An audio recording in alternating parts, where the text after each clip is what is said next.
Hi, I'm Blake Howe. I teach music history here at Louisiana State University.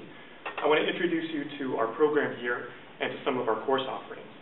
Then I'll segue to Dr. Andreas Giger, my colleague, who will talk a little bit more about the music history diagnostic exam. Something I tell my students at the beginning of each semester is a mantra of sorts. It goes like this: music is a portal through which we may eavesdrop on our ancestors.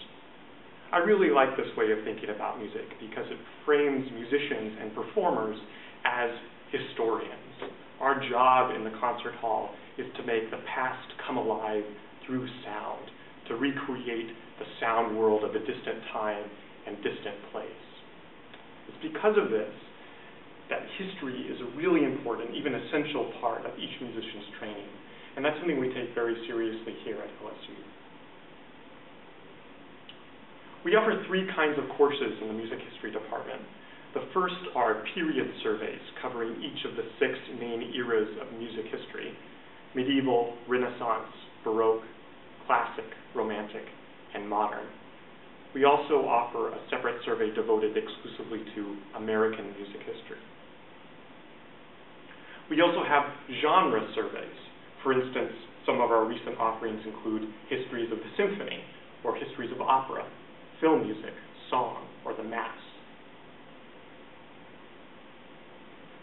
And finally, we offer seminars on more focused topics, on a particular composer or a particular composition, or a historiographical or methodological problem. For instance, some of our recent seminars include Ralph Vaughan Williams, or Verdi's Un ballo in maschera. We also have had seminars devoted to the topic of musical sketches, and a recent seminar examined the intersections between visual art and music. Now, it's our hope in all of these courses that we pique students' historical curiosity, and that performers in particular might apply their historical knowledge to the concert hall. We hope that performers use their historical insights to offer fresh, original, and innovative interpretations to familiar repertoire, and that they might even seek out and perform and become advocates for lesser-known or obscure composers. We've offered some really innovative concert programs. For instance, a recent concert devoted exclusively to silent film music. We had pianists compose some of their some original scores for silent film, and we had musicians work with these pianists to make sure that their performances were synchronized to live projected film. This was a really unusual opportunity for many of our performers, and I think they really enjoyed performing in this kind of innovative concert program environment. Another little anecdote that I want to share with you: I recently taught a course devoted to German song, 19th century German song. And we focused today on Schumann's Dichterliebe, which is best known as a 16-song cycle. However, Schumann first composed Dichterliebe with 20 songs. He then deleted 4 and published the 16-song set. We talked about this program in my course, and one of my sopranos taking the course decided to perform Schumann's original 20-song version on her graduate recital. And in doing this, she's really one of only a handful of performers to perform Schumann's original intentions. It's these sorts of innovative programs based in an understanding of music history that really provide performers with exciting concert program opportunities.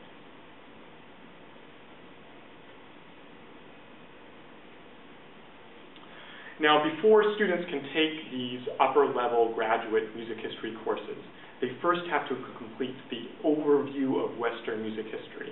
This is a 1-semester survey course covering music history from antiquity to the 21st century. We ask students to take this course as a prerequisite to ensure that they have comprehensive knowledge of music history before they take these more focused studies later in their graduate career. However, we really hope that students are able to test out of this course. And they may do so by taking the Music History Diagnostic exam, which is offered several points throughout the year.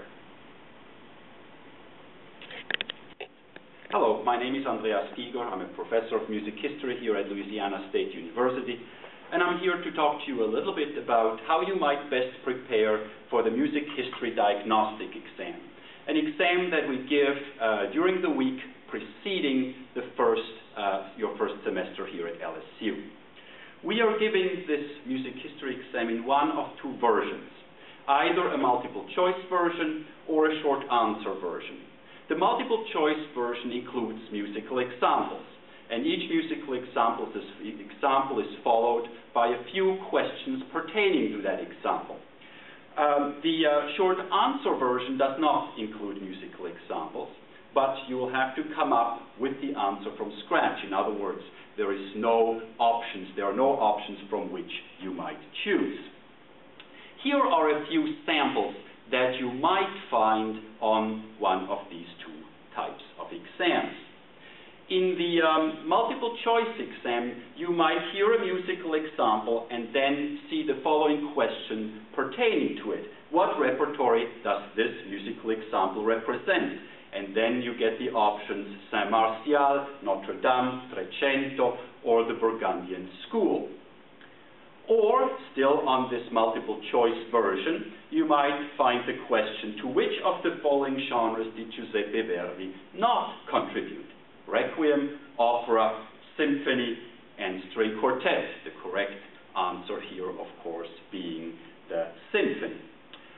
On the short answer version of the exam, you might find a question such as the following. What is the Dies Irae, and what is its significance in the history of music of the 19th and 20th centuries? And one possible answer might be, the Dies Irae is a Gregorian chant, part of the Requiem Mass, the melody of which was quoted as a symbol of death or the diabolical by many composers. Or here another example you might find on the short answer version. Who wrote Tristan und Isolde, and what is its significance in the history of music? And again, a possible answer might be Richard Wagner, the opera's chromaticism greatly influenced composers of the late 19th century. We hope you might have some fun as you're preparing for this exam. By this we mean don't just learn abstract facts. Try to relate the information to actual pieces of music. It'll be much easier to remember, it'll make more sense to you.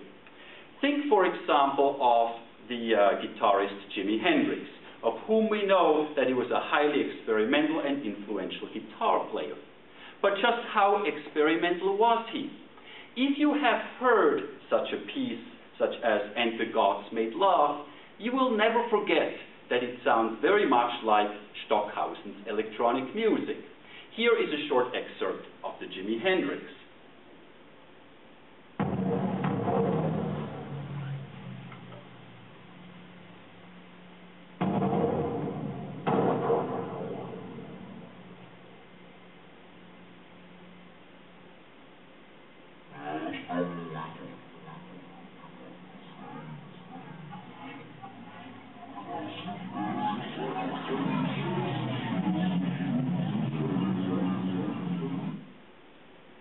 As you prepare, we suggest you use the Norton Anthologies of Western Music.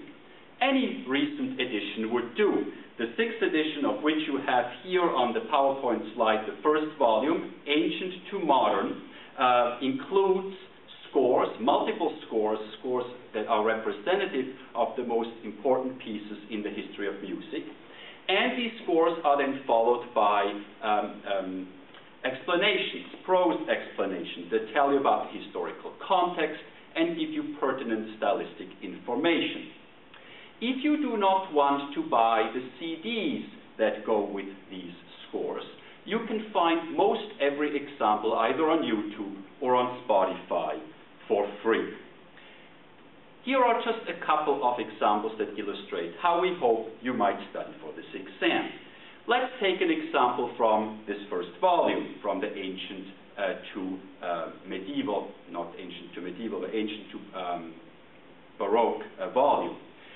This is a piece by Leonin, an organum written in the late 12th century, and it sounds as follows.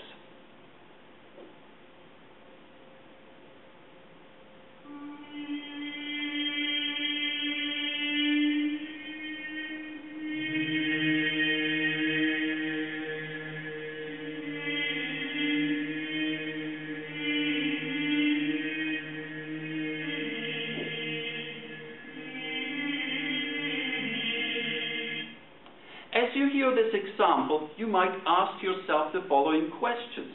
Who sang it? Where? And what is new about it? You'll find all these answers and more in the commentary that follows the score. You'll find here, for example, that the piece was composed by people associated with the Cathedral of Notre Dame in Paris, that the piece at one point belonged to a source called the Magnus Liber Organi. And you find later in the commentary that the styles involved here in this piece include chant, florid organum, and discant. In other words, by asking yourself these questions, you might just prepare yourself for questions that we might ask on one of these exams. Here is another example by Johannes Brahms, the final movement of his Fourth Symphony. Let's recall how it begins.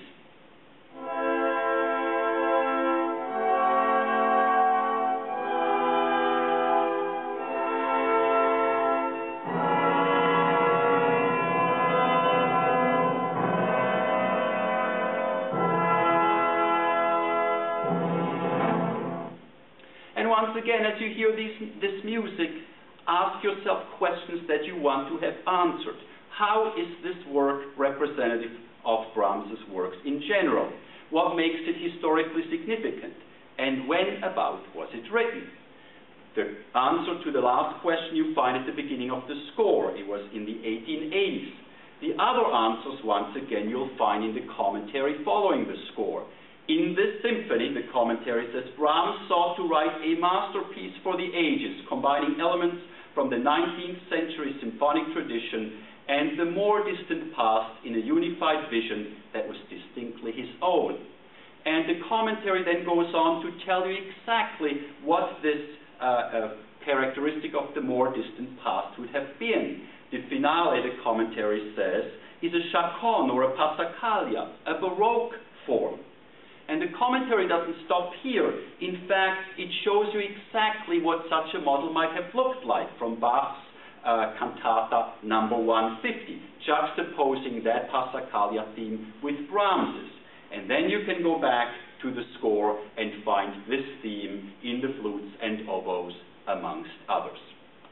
So we hope that we have given you some ideas as to how you might prepare for an exam and have fun at it at the same time. We thank you for attention and hope to find you sooner or later on the campus of Louisiana State University.